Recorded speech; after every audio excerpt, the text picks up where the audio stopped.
నేను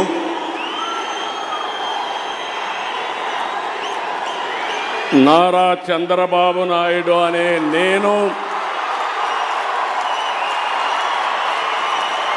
శాసనం ద్వారా నిర్మితమైన భారత రాజ్యాంగం పట్ల నిజమైన విశ్వాసం, విధేయత చూపుతానని, భారతదేశ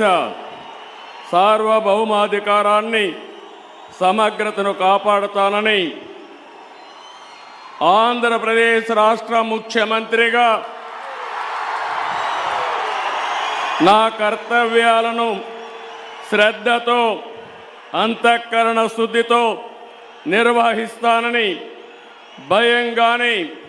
పక్షపాతం కానీ, రాగద్వేషాలు కానీ లేకుండా